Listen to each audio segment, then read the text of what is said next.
Hello and welcome to my kitchen open 24 hours. আজকের recipe veg dalia khichdi. কি colourful লাগছে না ব্যাপারটা। তার জন্য আমরা এখানে নিয়ে নিয়েছি কেটে রাখা আলু, গাজর, বিনস, পেঁপে আর কাঁচা লঙ্কা। এরপর নিয়ে নিয়েছি ডালিয়া, যেটা পুরো প্যাকেটটা আমি দোকান থেকে এনে পুরোটাই শুকনো কড়ায় ভেজে রেখে দিয়েছিলাম। আর এখানে নিয়েছি মুগ ডাল, সেটাও আমরা শুকনো কড়ায় হালকা ভেজে নিয়েছি।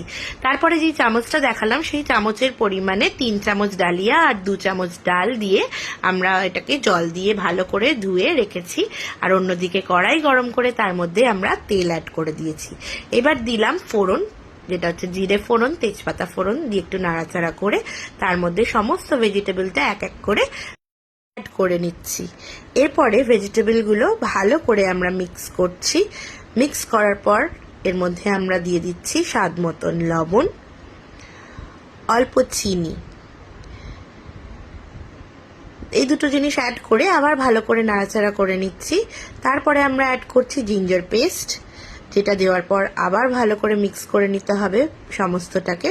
দিয়ে আমরা এখানে একটা ঢাকা চাপা দিচ্ছি ভেজিটেবলগুলো সেদ্ধ হওয়ার জন্য। খানিক্ষণ বাদে ওটা সরিয়ে আমরা ওর মধ্যে হলুদ গুঁড়ো অ্যাড করে দিচ্ছি। দিয়ে আবার ভালো করে পুরো ভেজিটেবলটা মিক্স করে নিচ্ছি হলুদ গুঁড়োর সঙ্গে। এরপরে আমরা এখানে অ্যাড করছি ডালিয়া আর ডালের যে মিক্সটা রেখেছিলাম ধুয়ে, সেইটা আমরা অ্যাড করে ভালো করে মাখিয়ে নিচ্ছি সব ভেজিটেবলের সঙ্গে। এটা কিন্তু ভীষণ একটা হেলদি রেসিপি। এরপরে আমরা এর মধ্যে অ্যাড করছি একটু জল, সেটা ভালো করে মিক্স করে নিচ্ছি। এখানে কিন্তু জলটা আমাদের একটু বেশি লাগবে, কেননা ডালিয়ায় জলটা একটু বেশি টানে। দিয়ে আমরা ঢাকা চাপা দিয়ে ওটাকে সেদ্ধ হতে টাইম দেব। এখানে জলটা দেখতেই পাচ্ছেন যে কতটা টেনে নিয়েছে, কিন্তু আমার ভেজিটেবলগুলো এখনো সেইভাবে সেদ্ধ হয়নি। তাই যতটা জল তখন দিয়েছিলাম আর একটু জল অ্যাড করলাম, মানে সেম অ্যামাউন্টের জলটাই অ্যাড করলাম। দিয়ে ওটাকে আবার হওয়ার জন্য টাইম দিলাম। এরপর ঢাকা সরিয়ে আমরা এখানে দেখতে পাচ্ছি যে মোটামুটি আমাদের সব আনাজই সেদ্ধ হয়ে গেছে। মোটামুটি না, খুব ভালোই সেদ্ধ হয়েছে, তবে আমি ওই কনসিস্টেন্সিটাই রেখেছি। আপনারা চাইলে এর থেকেও পাতলা করতে পারেন, বা টাইট করলে আর একটুখানি ফোটালে জলটা মরে যাবে।